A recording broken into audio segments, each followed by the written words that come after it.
ሰላም ጤና ይስጥልን የተወደዳችሁና የተከበራችሁ የጣና ቴሌቪዥን አድማጭ ተመልካቾቻችን የመጋቢት 10 ቀን 2018 ዓ.ም የምሽት ጣና ዜናችን ተጀምሯል። ዜናዎቹን እየመራው አማራ ሰፋ አብሬያችሁ ቆያለሁ። በቅድሚያም ለመላው የእስልምና እምነት ተከታዮች በሙሉ እንኳን ለ1147ኛው የኢድ አልፈጥር በዓል አደረሳችሁ እያለን የሰዓቱን ዜናዎች አርዕስቶቹን በማስቀደም እናስደምጣችኋለን። የአማራ ፋኖ የተጋድሎ ውሎ በወሎ ቤት አማራ የተለያዩ ግንባሮች በድል ታጅቦ ውሏል። ጃማ ደጎሎ ላይ የብልጽግናውን የኮንክሪት ምሽግ የሰበረው የአጼ ምኒልክ ዕዝ ሰራዊት ወልዲያ ዙሪያ ደግሞ በ7 ግንባሮች ብርቱ ተጋድሎ አድርጎ ድል ተቀዳጅቷል። የብልጽግናው ሰራዊት ደግሞ የሼህ ሁሴን መሐመድ አላሙዲን ስቴዲየምን የከባድ መሳሪያ ምድብ አድርጎታል ተብሏል። ሸዋ ላይ ደግሞ የብልጽግናው አየር ወለድ ኮማንዶና የባዲን አድማ ብተና በሸዋ ጠቅላይ ግዛት ዕዝ አናብስቶች ከባድ ምት ሲደርስበት ውሏል።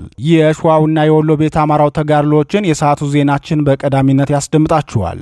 የብልጽግናው ሊቀመንበር የሚከተሉት የጦርነት ፖሊሲና ስሁት የዲፕሎማሲ መንገድ በአሜሪካው ነጩ ቤተ መንግስት ዘንድ መነጋገሪያ ሆኗል። የትራምፕ አስተዳደርም በኢትዮጵያ ላይ ከባድ የተባለውን አደገኛ ውሳኔ እንዲወስኑ አድርጓቸዋል። በ8 ወራት ውስጥ የትራምፕ አስተዳደር በኢትዮጵያውያን ላይ ለወሰነው አደገኛው ውሳኔ የብልጽግናው ሊቀመንበር ፖሊሲ ውጤት መሆኑን የዲፕሎማቲክ ተንታኞች ተናግረዋል። አደገኛው የትራምፕ ውሳኔ ምንድን ነው የሚለውን በዝርዝር ዜናችን ይደመጣል። በአማራ ህዝብ ላይ ጦርነት ለመክፈት የመጨረሻው ምዕራፍ ላይ የደረሰው ህወሓት በሰሜን ወሎ ዞን ራያን አላማጣን ጨምሮ በተለያዩ አካባቢዎች የሚፈጸመውን የጦር ወንጀል በተመለከተ ለጣና ቴሌቪዥን መረጃው ደርሶታል። ለመሆኑ በዚህ አካባቢ እየሆነ ያለው ምንድነው የሚለውን ዜናችን ዝርዝር አሰናድቶበታል። ብልጽግናው በመጨረሻም የራሱን ቤት እንኳን ዘግቶ እስከ መጥፋት የሚደርስ ከባድ ፈተና ገጥሞታል። ከ8 ግለሰቦች በስተቀር ሙሉ የፓርላማውን በራሱ አባላት የተቆጣጠረው ብልጽግና ለወሳኝ መደበኛ ስብሰባ ፓርላማው ቤቱን ዘግቶ በመጥፋቱ ስብሰባው ሳይካሄድ ቀርቷል። ለመሆኑ የፓርላማ አባላቱ የት ገቡ? በዜናችን የሚደመጥ መረጃችን ነው።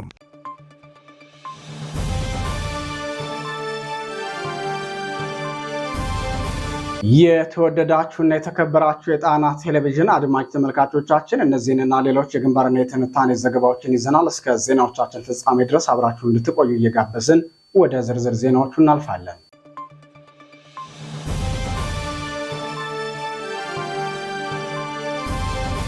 ወደ ቀዳሚው ዜናችን አመራን። ጃማ ደጎሎ ላይ ፋኖ ድል ተቀዳጀ። የአማራ ፋኖ ብሔራዊ ንቅናቄ አጼ ምኒልክ ዕዝ ንጉስ ሚካኤል ኮር ዋሲል ክፍለ ጦር በተከታታይ የተጋድሎ ውሎ ታላቅ ድል ተቀዳጅቷል። ጃማ ደጎሎ ላይ በተካሄደ ውጊያ ዋሲል ክፍለ ጦር ከ10 በላይ የብልጽግናው ሰራዊት እርምጃ መውሰዱን አስታውቋል። የዋሲል ክፍለ ጦርን ተጋድሎ አስመልክቶ መረጃውን ለመገናኛ ብዙሃን ያደረሰው የአማራ ፋኖ ብሔራዊ ንቅናቄ አጼ ምኒልክ ዕዝ የህዝብ ግንኙነት መምሪያ ክፍለ ጦሩ ጃማ ደጎሎ ከተማ በመግባት የተሳካ ግዳጅ በመፈጸም በድል ተመልሷል ሲል ተናግሯል። አጼ ምኒልክ ዕዝ ንጉስ ሚካኤል ኮር ዋሲል ክፍለ ጦር ከአመሻሹ 10 ሰዓት አካባቢ ወደ ጃማ ደጎሎ ከተማ በሁለት አቅጣጫ ገብቶ ጥቃት መክፈቱን የገለጸው የዙ ህዝብ ግንኙነት መምሪያ ጀግናው ሰራዊታችን በሁለት አቅጣጫ ወደ ጃማ ደጎሎ ከተማ የገባው የጠላትን ኃይል ጥሶ በመግባት ነው። በዚህ የጀግንነት ጀብዱም ከ10 በላይ የጠላትን ሰራዊት እርምጃ ሲወስድ ከ11 በላይ ደግሞ በማቁሰል የተሳካ ግዳጅ ተልዕኮ ፈጽሞ ድል አስመዝግቧል ብሏል። የአማራ ፋኖ ብሔራዊ ንቅናቄ አጼ ምኒልክ ዕዝ የህዝብ ግንኙነት መምሪያ አክሎም የአማራ ህዝብ ቋሚ ጠላት የሆነው የብልጽግናው ስርዓት ጥምር ጦር የዞንና የወረዳ ከተሞች ላይ ኮንክሪት ምሽግ ሰርቶ የተቀመጠ ሲሆን ጃማ ደጎሎ ከተማ የመሸገውን ግፈኛ ኃይል ንስሮቹ በሁለት አቅጣጫ ማጥቃት በማድረግና ጥሶ በመግባት ያሰቡትን የከተማ ግዳጅ ግብ አሳክተዋል። በዚህ ተልኳቸውም የስርዓቱ ሰራዊት የሚመካበትን ግዙፍ የኮንክሪት ምሽግን መስበር ተችሏል ሲል የተጋድሎውን ስፋት ገልጾታል። ይህ በእንዲህ እንዳለ የአማራ ፋኖ ብሔራዊ ንቅናቄ አጼ ምኒልክ ዕዝ በወልዲያ ዙሪያ የሚያደርገውን ተጋድሎ አጠናክሮ በመቀጠል በታሪካዊቷ ወልዲያ ከተማ በወሰደው ስኬታማ የመከላከልና የመልሶ ማጥቃት እርምጃ በርካታ የብልጽግናው ስርዓት ሰራዊት እርምጃ እንደወሰደባቸው ተናግሯል። እርምጃ ከተወሰደባቸው በተጨማሪም በርካቶች ቆስለው ወደ ወልዲያና መርሳ ሆስፒታሎች ተወስደዋል። ተጋድሎ የተካሄደው ከታላቋ ወልዲያ ከተማ በቅርብ ርቀት መቻሬ ዙሪያን ጨምሮ በዜት በር፣ በመርጦ ለኢየሱስ፣ በሴት ውሃ፣ በውድመን፣ በሰዋ ሜዳ፣ በአማያ ሚጫ፣ በሲርንቃ ዙሪያ፣ በሰምቦ፣ በሞላ ጊዮርጊስና አካባቢው ላይ ነው። በእነዚህ አካባቢዎች የተካሄደው ከባድ ተጋድሎ ፋኖ አንጸባራቂ ድሎችን ከመቀዳጀቱን በተጨማሪ የብልጽግናውን ሰራዊት አዛዦችና የሰሜን ወሎ ዞን አስተዳዳሪዎችን እርስ በርስ እንዲነታረኩ ማድረጉን ምንጮቻችን ተናግረዋል። በዚህ ቀጠና ተደጋጋሚ ከባድ ምት እየተመታ መራራ ሽንፈትን እየተጎነጨ ያለው የብልጽግናው ሰራዊት ከወልዲያው ሼህ መሐመድ ሁሴን አሊ አላሙዲ ስቴዲየም ባጠመደው ከባድ መሳሪያ የዘፈቀደ ድብደባ በመፈጸም የንጹሐንን ሕይወት ቀጥፏል። መኖሪያ ቤትን ጨምሮ በርካታ ሀብት ንብረትም ማውደሙን መረብ ሚዲያ ዘግቧል። ይህ በእንዲህ እንዳለ የሸዋ ጠቅላይ ግዛት እዝ መሐመድ ቢሆነኝ ኮር እቴጌ ጣይቱ ክፍለ ጦር ቃኞች በሰሩት ኦፕሬሽን የብልጽግናው አየር ወለድ ሰራዊት እርምጃ ተወሰደበት። የብልጽግናው ስርዓት በሸዋ ጠቅላይ ግዛት ያሰለፈው አየር ወለድ ኮማንዶ በሸዋ ጠቅላይ ግዛት እዝ ሰራዊት በሚሰነዘርበት የተጠናከረ ምት ከፍተኛ ቁሳዊና ሰዋዊ ኪሳራ እየደረሰበት ይገኛል። በዚህ የፋኖ ብርቱ ምት የተነሳም በውጊያ ከሚፈርሰው የስርዓቱ ዘብ በተጨማሪ የስርዓቱን ነውረኝነት በመረዳትና የአማራን ህዝብ የሉና ትግል ዓላማ በመደገፍ ሰራዊቱ እየከዳው ወደ ፋኖ በብዛት እየተቀላቀለ ይገኛል። በዚህ መንገድ ወደ ፋኖ የሚገባው የጠላት ኃይል ቁጥሩ እየጨመረ ነው ሲል የገለጸው የአማራ ፋኖ ብሔራዊ ንቅናቄ ሸዋ ጠቅላይ ግዛት እዝ ህዝብ ግንኙነት መምሪያ ኦህዴድ መሩ የብልጽግና ስርዓት ወንበር አስጠባቂ ኃይል ሸዋ ላይ እየፈረሰ ይገኛል። በዛሬው ዕለትም የሸዋ ጠቅላይ ግዛት እዝ መሐመድ ቢሆነኝ ኮር እቴጌ ጣይቱ ክፍለ ጦር ቃኞች ሌሊቱን ሰርገው በመግባት ከጧቱ 12 ሰዓት ጀምሮ በተጉለትና ቡልጋ አውራጃ አንኮበር ወረዳ ደረፎ ቀበሌ ላይ መሽጎ በነበረ የጠላት ኃይል ላይ ባደረሱት ፈጣን ወታደራዊ ጥቃት ጠላትን ሞትና ቆስለኛ ማድረግ ተችሏል ሲል አስታውቋል። በዚህም በጠላት ላይ በተደረገ ጥቃት በርካታ የጠላት ኃይል ሲቆስል የአማራን ህዝብ ከጠላቶቹ ብልጽግናው ሰራዊት ጋር ሆነው የሚያስመቱ የባዲን አድማ ብተና አባላት እርምጃ ተወስዶባቸዋል ሲል የሸዋ ጠቅላይ ግዛት እዝ ህዝብ ግንኙነት ኃላፊ አርበኛ አበበ ሙላቱ ያደረሰን መረጃ ያመላክታል።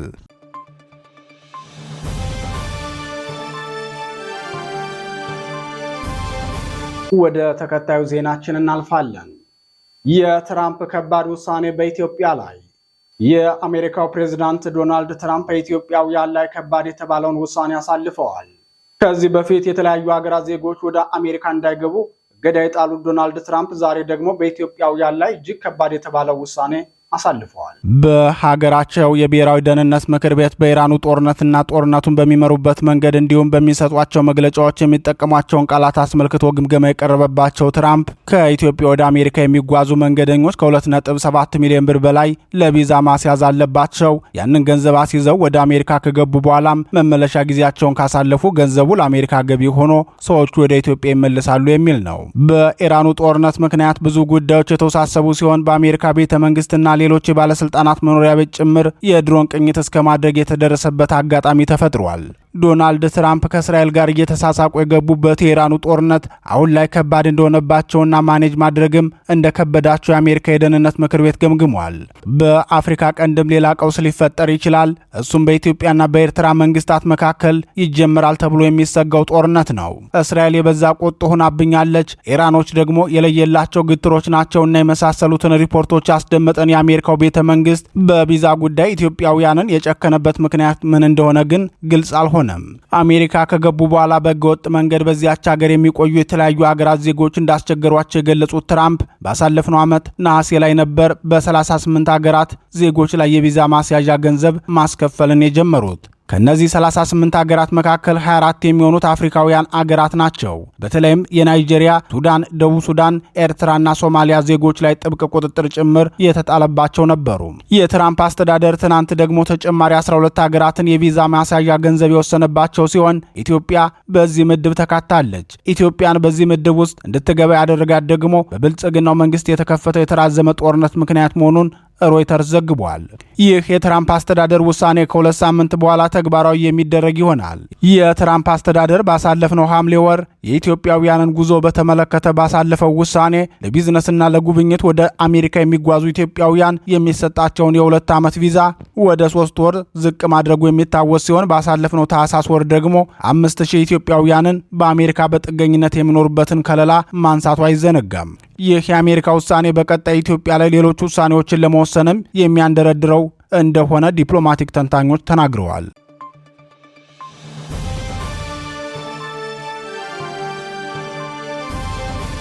የተወደዳችሁና የተከበራችሁ የጣና ቴሌቪዥን አድማጭ ተመልካቾቻችን የመጋቢት 10 ቀን 2018 ዓ.ም የምሽት ጣና ዜናችን አሁንም ቀጥሏል። እስከ ዜናዎቻችን ፍጻሜ ድረስ አብራችሁን ቆዩ። የህወሓት ዘመቻ መከትና የአማራ ተወላጆች ሰቆቃ። በአማራ ህዝብ ላይ የግዛት መስፋፋት ወረራ ለመክፈት ጦሩን እያዘጋጀ የከረመው ህወሓት በራያ አላማጣ ከ10 በላይ የሃይማኖት አባቶችንና ታዋቂ ሰዎችን በታጣቂዎች አፍኖ መውሰዱ ታወቀ። የአካባቢው ነዋሪዎች ለጣና ቴሌቪዥን እንደገለጹት ካህናትና ተጽዕኖ ፈጣሪዎቹ ግለሰቦች ለእስር የተዳረጉት የህወሓትን ወታደራዊ ዝግጅት አስተጓጉላቸዋል በሚል ምክንያት እንደሆነ ተናግረዋል። ህወሓት በይፋ ዘመቻ መከት የሚል ስያሜ አውጥቶ በመላው የትግራይ ክልል አካባቢዎችና በአዲስ አበባ የሚገኙ ባለሀብቶችን ጭምር ኮሚቴ አዋቅሮ ሰፊ ዝግጅት እያደረገ እንደሚገኝ ምንጮቻችን ገልጸው በአማራ ክልል ሰሜን ወሎ ዞን ራያ አላማጣና ሌሎች ወረዳዎችን በሃይማኖት ተቋማትና ልዩ ልዩ አደረጃጀቶች ላይ የገንዘብ ተመን አስቀምጦ እየሰበሰበ እንደሚገኝ የአካባቢው ነዋሪዎች ለጣና ቴሌቪዥን አረጋግጠዋል። በአካባቢው የሚገኙ ሁሉም አብያተ ክርስቲያናት ከ100 ሺህ እስከ ግማሽ ሚሊዮን ብር እንዲከፍሉ እያደረገ እንደሚገኝ የገለጹት ነዋሪዎቹ የሚከፍሉት ገንዘብ ስለሌላቸው አቅም የለንም ያሉትን የቤተ ክርስቲያን አገልጋዮች በዛሬው ዕለት በሌሊት ከቤታቸው አፍኖ እንደወሰዳቸው ተናግረዋል። በመሆኒ 3 ካህናትን አፍኖ የወሰደው የህወሓት ታጣቂ ቡድን በራያ ኦፍላም 7 የሚደርሱ ካህናትና በግል ስራ የሚተዳደሩ ተጽዕኖ ፈጣሪ ሰዎችን በትናንትናውና በዛሬው ዕለት በወታደራዊ ተሽከርካሪ ጭኖ ወደ ትግራይ ክልል እንደወሰዳቸው ተረጋግጧል።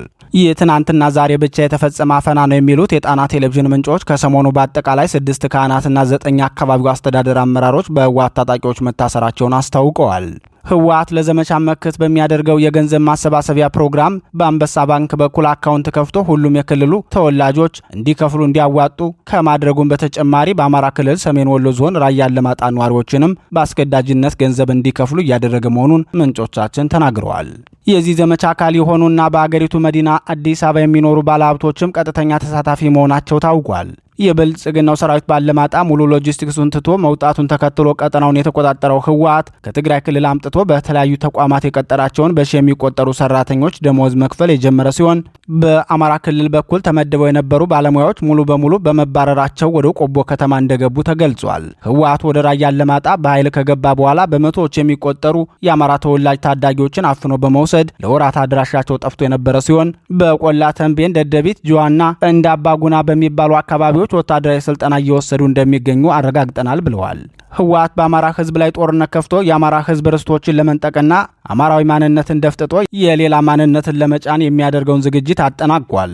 በይፋ ጦርነት ለመክፈትም በሂደት ላይ ሲሆን የሚጠብቀውም የክረምቱን መግባት ብቻ መሆኑን ወታደራዊ ተንታኞች ተናግረዋል። ጦረኛውና የአማራ ህዝብ ጥንተ ጠላቱ ህወሓት በአማራ ህዝብ ላይ ሌላ ዙር ጦርነት ከፍቶ ርስትና ማንነትን ለመቀማት የሚያደርገውን ዝግጅት የተለያዩ የአማራ ተወላጅ የሆኑ ግለሰቦች በግልጽ ሲደግፉት መታየታቸው ትዝብት ላይ ጥሏቸዋል።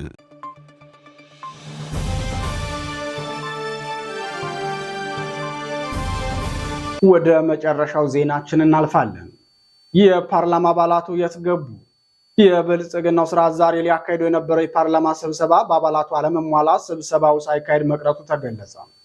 በ6 ጉዳዮች ላይ መክሮ ውሳኔ ያሳልፋል ተብሎ ተጠብቆ የነበረው የብልጽግናው ፓርላማ በርካታ አባላቱ ባለመገኘታቸው ስብሰባው ሊበተን መቻሉ ታውቋል። የብልጽግናው ፓርላማ በዛሬው ዕለት ሊያካሂዱ የነበረው መደበኛ ስብሰባ የፓርላማ አባላት ምልዓተ ጉባኤ ሳይሟላ በመቅረቱ ለመሰረዝ መገደዱን የገለጹት የተለያዩ የዜና ምንጮች ምክር ቤቱ ውሳኔውን ከማስተላለፉ አስቀድሞ የፓርላማው ሰራተኞች ዝግ ስብሰባ እንደሚደረግ በመግለጽ ጋዜጠኞች ከስብሰባ አዳራሽ እንዲወጡ ካደረገ በኋላ ውሳኔ መስጠቱንም ገልጸዋል።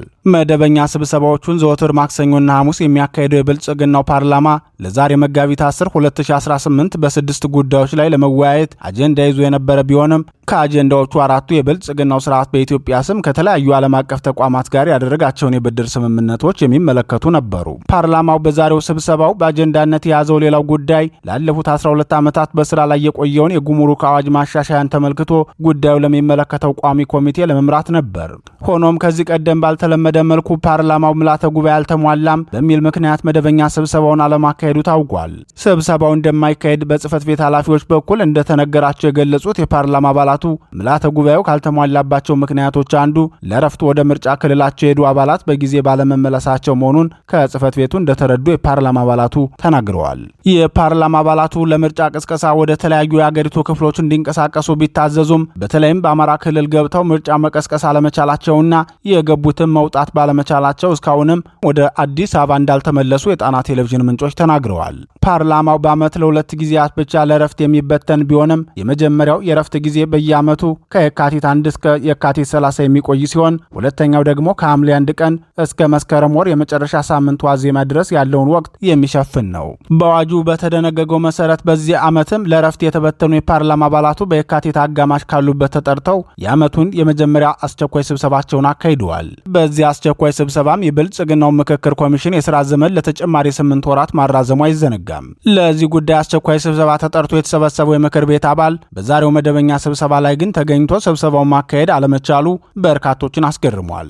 ምክር ቤቱ የዛሬው መደበኛ ስብሰባውን ለማካሄድ ያልቻለው ምልዓተ ጉባኤው ባለመሟላቱ እንደሆነ ለፓርላማ አባላቱ ቢነገራቸውም የተገኙ አባላት ብዛት ምን ያህል እንደሆነ ግን ማወቅ እንዳልቻሉ ገልጸዋል። በዛሬው መደበኛ ስብሰባ የፓርላማ አባላት ተሟልተው ያልተገኙበት ሌላው ምክንያት ስለመጪው ምርጫ በድጋሚ እጩ የሆኑት ተመራጮች ራሳቸውን የማስተዋወቂያ መድረክ ስላላቸው እንደሆነ መስማታቸውንም እነዚሁ ምንጮች አክለዋል።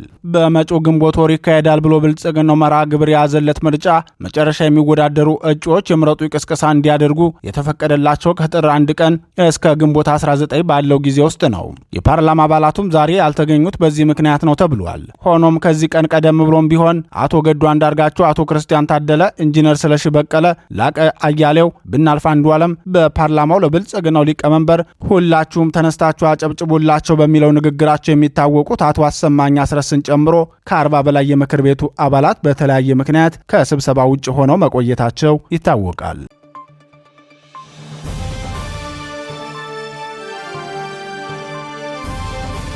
ክቡራትና ክቡራን የጣና ቴሌቪዥን ደጋፊዎች የአማራ ሕዝብን ትግል ማዕከል በማድረግ ውግንናውን ለአማራ ሕዝብ ማዕከላዊ ኮዝ ዘላቂ ጥቅምና የተቆጠሩ ጥያቄዎች ያደረገው ጣና ቴሌቪዥን ትግሉ የገጠመውን የስትራቴጂክ አመራር ክፍተት እንዲሞላ ሕዝባዊ መሰረቱን አስጠብቆ እንዲቀጥል በማድረግና ሚዛናዊ የመረጃ ተደራሽነትን በጥራት በፍጥነትና በታማኝነት እያቀረበ የሚገኘውን የጣና ቴሌቪዥንን ለመደገፍ በርካቶች በምን እንደግፍ የሚል ጥያቄ ስታቀርቡልን መቆየታችሁ ይታወቃል።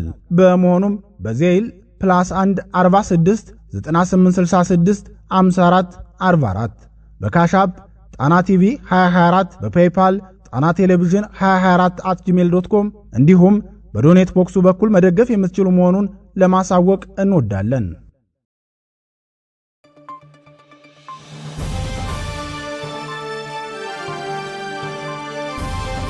የተወደዳችሁና የተከበራችሁ የጣና ቴሌቪዥን አድማጭ ተመልካቾቻችን የምሽት ጣና ዜናችን የተከታተላችሁትን ይመስል ነበር። ዜናዎቹን እየመራው አማራ ሰፋ አብራችሁ ቆየው። የጣና ቴሌቪዥንን የዩቲዩብ ቻናል አማራጭ ሰብስክራይብ በማድረግ በቋሚነት ወዳጅ እንድትሆኑ እንጠይቃለን። ጤና ይስጥልን።